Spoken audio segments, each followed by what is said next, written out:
आश्रम के सभी बच्चे जब दूसरे कामों में लगे होते थे तो एक बच्चा एक कोने में बैठा चुपचाप अपने आप में खोया रहता था। वो अक्सर किसी से ज्यादा बात नहीं करता था।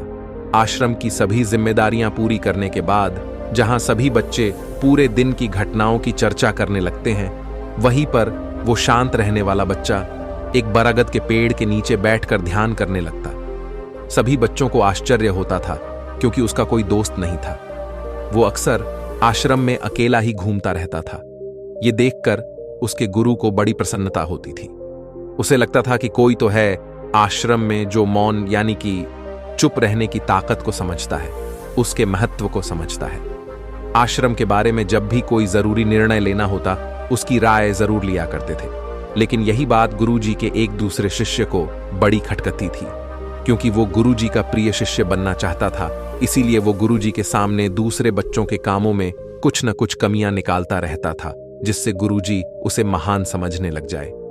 अक्सर वो अपनी जिम्मेदारियां पूरी तरह से निभाने का दिखावा भी करता, चाहे उससे कोई सलाह ना भी मांगे, लेकिन फिर भी वो उन्हें अपनी सलाह देता रहता था।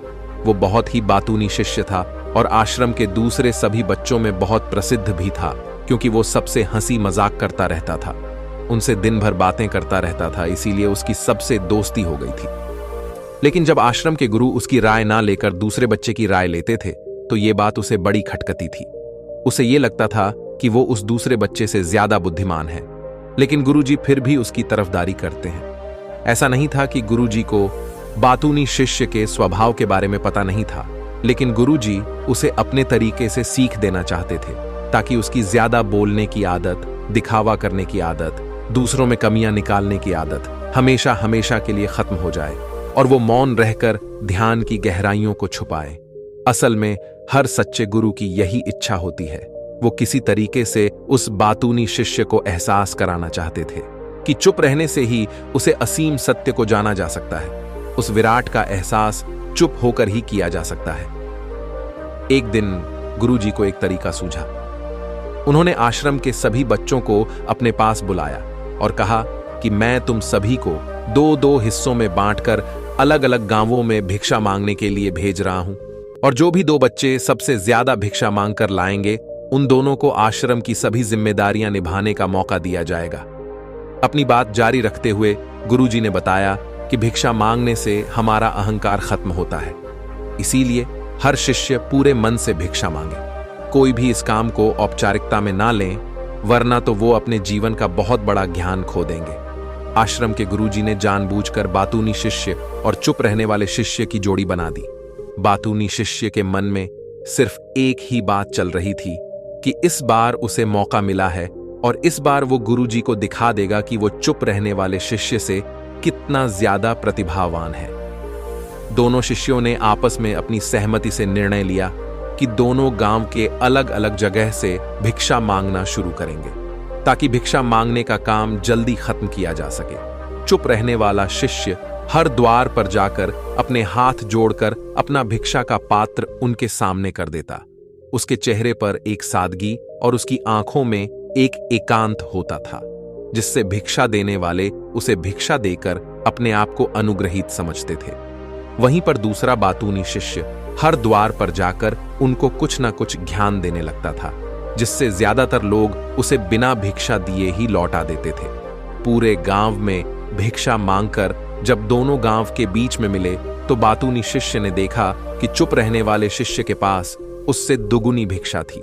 ये देखकर उसे मन ही मन बहुत ठेस पहुंचा। लेकिन जब वो दोनों भिक्षा का सामान लेकर आश्रम की तरफ जा रहे थे, तब बातूनी शिष्य को एक चालाकी सूझी। उसने चुप रहने वाले शिष्य से कहा कि हमें अपनी भिक्षा एक ही थैले में डाल लेने चाहिए।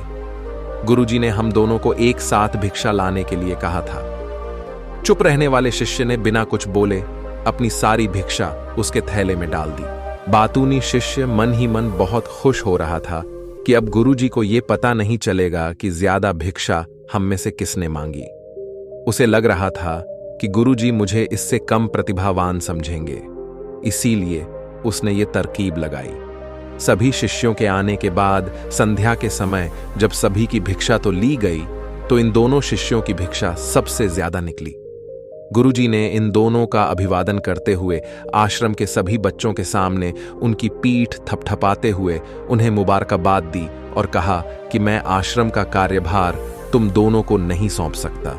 इससे आपसी मतभेद होने का खतरा रहता है। इसीलिए तुम दोनों में से जो ज्यादा भिक्षा लेकर आया है, आश्रम की जिम्मेदारी उसे ही सौंपी जाएगी। जब उन्होंने उनसे पूछा कि तुम में से ज्यादा भिक्षा कौन मांग कर लाया था, तो बातूनी शिष्य ने कहा कि गुरुजी, मैं इससे दुगनी भिक्षा मांगकर लाया था, लेकिन मुझसे गलती हो गई कि मैंने वो दोनों भिक्षा एक ही थैले में डाल ली।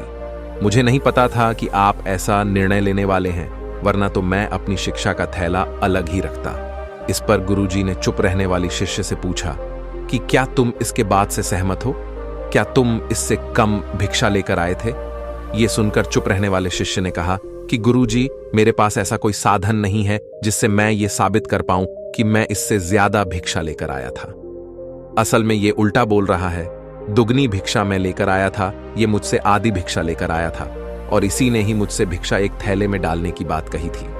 आश्रम से कुछ दूरी पर एक पहाड़ी थी, जिसके पीछे सूरज अभी अभी संध्या के समय ढल रहा था। गुरुजी को तो पता था कि सच कौन बोल रहा है, लेकिन बाकी बच्चों के सामने सच साबित करने के लिए उन्होंने उन दोनों से एक सवाल पूछा कि पीछे पहाड़ी पर तुम्हें क्या दिखाई दे रहा है। यह सुनकर वाचाल शिष्य झट से बोल पड़ा कि गुरुजी, पहाड़ी के पीछे सूरज अपना रंग बिखेर रहा है। आसमान में लालिमा छाई हुई है। यह बहुत ही सुंदर दृश्य है। वो तो और भी बहुत कुछ कहना चाहता था, लेकिन गुरुजी ने उसे चुप करते हुए दूसरे शिष्य से जवाब जानने के लिए जब उसकी तरफ देखा तो उसकी आंखों में आंसू भरे हुए थे। श्रद्धा, भक्ति और प्रेम से उसकी आंखें भर आई थीं। गुरुजी को उससे पूछने की जरूरत ही नहीं पड़ी। गुरुजी ने सभी बच्चों को संबोधित करते हुए कहा कि मैंने सवाल किया था कि पहाड़ी के पीछे तुम्हें क्या दिखाई दे रहा है। ज्यादातर लोगों को यही दिखाई देगा कि एक बहुत सुंदर दृश्य है, लेकिन मजे की बात यह है कि सुंदरता बोलकर नहीं बताई जा सकती, उसे महसूस किया जा सकता है, और सामने वाला उस सुंदरता को आपकी आंखों में देख पाता है। चुप रहने वाले शिष्य की तरफ इशारा करते हुए गुरुजी ने कहा कि असल में सुंदरता इसी बच्चे ने देखी है। दूसरे बच्चे ने सिर्फ सुंदरता की उपव्याख्या की है, लेकिन इसने वास्तविकता में उस सुंदरता को महसूस किया है। अपने आप को ऊंचा दिखाने की सभी कोशिशें नाकाम होती देख वाचाल शिष्य वहीं पर फूट फूट कर रोने लगा। उसको चुप कराते हुए गुरुजी ने कहा कि बेटा, मुझे पहले से पता था कि तुम झूठ बोल रहे हो, लेकिन मैं तुम्हें उस झूठ का एहसास कराना चाहता था। सभी बच्चों को संबोधित करते हुए गुरुजी ने बताया कि शब्द जाल की तरह होते हैं। हमारे ज्यादा बोलने की वजह से बहुत सारी समस्याएं पैदा होती हैं। जब कोई आदमी एक बात को बड़ा चढ़ाकर बोल देता है तो उसे सिद्ध करने के लिए वो शब्दों के जाल में फंसता चला जाता है, और इसी वजह से अंतर्मुखी होने की बजाय वो बहिर्मुखी होता चला जाता है। वहीं पर जिस भी व्यक्ति को अपनी अंतर यात्रा करनी होती है, उसे सबसे पहले चुप रहना सीखना होता है। जरूरत से ज्यादा बोलना या फिर हर वक्त बोलते ही रहना, ये सब हमारी अंतर यात्रा में बाधा बन जाती है। जब आप चुप रहने का अभ्यास करते हैं तो आप अपने साथ वक्त बिताने लगते हैं, जिससे कि आप अपने एकांत को जान पाते हैं। और एक बार अगर मन में एकांत स्थापित हो जाए तो आपकी आंखों में, आपके चेहरे पर वो सादगी, वो एकांत, वो स्पष्टता की झलक, सब कुछ सामने नजर आने लगता है। कुछ साबित करने को नहीं रह जाता, कुछ बताने को नहीं रह जाता, सब कुछ आंखों में देखा जा सकता है। चुप रहने वाले शिष्य की तरफ इशारा करते हुए गुरुजी ने कहा कि अभी जो दृश्य है इस बच्चे ने देखा, वो ज्यादा बोलने वाला आदमी कभी नहीं देख पाएगा। वो अपनी बुद्धि से तर्क वितर्क करता रहेगा कि उसे क्या क्या दिखाई दे रहा है, लेकिन उसमें से वो महसूस कुछ भी नहीं कर पाएगा। उसे दिखाई दे जाएंगे पहाड़, सूरज या फिर उसकी लालिमा, लेकिन उस सुंदरता को, उस विराट को, उस अद्वैत को वो कभी नहीं देख पाएगा। अगर चुप रहने की कला सीखनी है तो तुम्हें सबसे पहले एक बात ध्यान रखनी होगी कि तुम्हें किसी को भी प्रभावित करने की कोशिश नहीं करनी है। ज्यादातर लोग इसी वजह से ज्यादा बोलते हैं क्योंकि वो दूसरों को प्रभावित करना चाहते हैं, अपने आप को साबित करना चाहते हैं, और उस साबित करने के चक्कर में वो शब्दों के जाल में फंसते चले जाते हैं और धीरे धीरे वहीं उनकी आदत बन जाती है। अगर कोई व्यक्ति दूसरों को प्रभावित करना चाहता है तो वो कितने लोगों को प्रभावित कर पाएगा। उसकी ये भूख बढ़ती जाएगी और वहीं संसार में सभी को कभी भी प्रभावित नहीं कर पाएगा। इसलिए यह समझने की बात होती है कि बहिर्मुखी होने की बजाय हम अंतर्मुखी होकर अपने आप को समझ सकते हैं। अपनी बातों को खत्म करते हुए गुरुजी ने अपना आखिरी संदेश दिया। उन्होंने बताया कि अगर कोई व्यक्ति ज्यादा समय तक चुप नहीं रह सकता तो उसे थोड़े समय से अभ्यास करना चाहिए। निश्चित संकल्प लेकर किसी व्रत की भांति दिन में कुछ समय या फिर हफ्ते में कुछ समय या फिर एक दिन चुप रहने का अभ्यास जरूर किया जाना चाहिए। इससे हमारी चुप रहने की आदत धीरे धीरे खुद ब खुद पनपने लगती है, क्योंकि एक बार जब हम चुप रहने लगते हैं तो हमें चुप रहने का आनंद पता चल जाता है। उसके बाद हमें प्रयास नहीं करना पड़ता, बल्कि हमारा मन आनंद की तरफ अपने आप बढ़ता चला जाता है। चुप रहने की कला सीखने के बाद आपकी बुद्धिमानी और आपकी स्पष्टता दोनों में बहुत ज्यादा फायदा होगा। वास्तविकता में जिसे दर्शन कहते हैं वो मौन रहकर ही किया जा सकता है।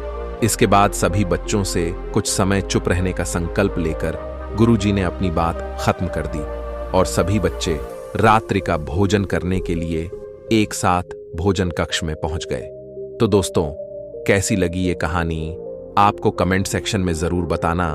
तो मिलते हैं किसी अगली कहानी में, तब तक के लिए अपना ख्याल रखें।